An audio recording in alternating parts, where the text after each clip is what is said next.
دكتور، منكم خرج شخص راح ليبيا ويقول معمر القذافي ولي أمر المسلمين، ويخطب في الناس ويقول اقتلهم وذبحهم الخارجين الخوارج، وعندنا من يقول بأن معمر القذافي كافر وحكمه كفر يا ناس وازنوا لنا بس عشان نفهم الآن، ترى معهم حق الناس يسألون أنتم وين رايحين. شوف يا أخي، آن الأوان بأن نكون من الوضوح بدرجة نسأل عنها يوم القيامة في مثل هذه الأمور.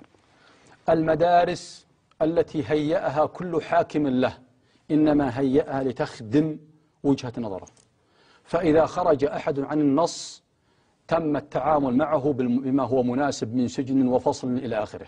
طيب. هناك أناس أبعدوا في كل بلد عربي وإسلامي، وهناك ناس فصلوا، وهناك ناس سجنوا، وناس قتلوا أيضا. طيب. لا لشيء إلا لأنهم خرجوا على النص. قد يكون استخدموا أسلوب أيضا، قد يكون بعضهم لجأ إلى أسلوب فعلا يعني مثير أو كذا ومضار، هذا شيء آخر. لكن من حيث المبدأ تقصد التفجيريين ومن في حكمه؟ طبعا أنا أقصد كل هذه الأطياف. طيب. الاحتقان لا دائما يؤدي للانفجار. المدارس الدينية بما فيها مدرستنا الدينية المحلية، أنا ما ألوم هذا المسكين اللي راح القذافي وقال إنك ولي أمر. ليش ما تلوم؟ لأنه يلقن هنا 24 ساعة إن كل حاكم ولي أمر. طيب أنت ليش أنت تلقن وما رحت يا دكتور، وأنا ألقن وما رحت، أو ما تلقن أنت؟ أنا ألقن شيء وأقبله وشيء ما قبلته، ولذلك فصلت وطردت. وفي غيرك شرفاء وفي غيري فصل وطرد. ما فصل. اتركنا أنا أقول هذا ليش ما نلومه؟ تقول المدرسة هي السبب. أنا ألوم المدرسة يا أخي، اترك هذا كله. طيب. أكبر شيء في المدرسة الدينية عندنا هم هيئة كبار العلماء، أليس كذلك؟ بلى. سماحة الشيخ صالح الحيدان عشرات السنين وهو يتزعم بيانات ضدنا في أي حراك إصلاحي، ويضربوننا بصوت عدم جواز النصيحة العلنية، وإذا به هنا في قناتكم يخرج عن النص ويقول شيئا قد لا نتفق معه عليه. إذن هالسنوات اللي راحت دي كلها خطأ، بل في داخل البرنامج نفسه حينما اتصل متصل يشتكي من قضية السجناء التي قضيتنا كلنا، نسأل الله عز وجل أن يفرج عنهم، وإذا به نسي ما كان يدعو إليه قبل دقائق، ويستدني بعض العبارات البالية التي كان يصوتنا فيها حينما كان على رأس العمل، ويقول هذا لا يقل من تقدير الشيخ. لكن إذا كانت هذه المدرسة تناقض نفسها بنفسها أترك هذا.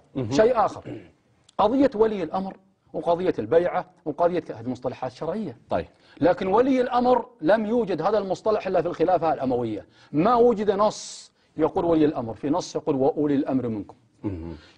تتحدث المدرسة دائما السلفية هنا عن حقوق ولي الأمر ولا تتحدث عن واجبات ولي الأمر، بينما يقول القرطبي أن علي رضي الله عنه يقول على كل حاكم أن يحكم بالعدل، على كل أمير أن يحكم بالعدل ويؤدي الأمانة، فإذا فعل ذلك اسمح لي، فإذا فعل ذلك وجب له حق النصرة والطاعة وبالمعروف. طيب. لأن الله قد قدم آية إن الله يأمركم أن تؤدوا الأمانات إلى أهلها وإذا حكمتم بالناس تحكموا بالعدل. طيب. نعم أعظكم به على قوله تعالى وأطيعوا الله وأطيعوا الرسول وأمر منكم.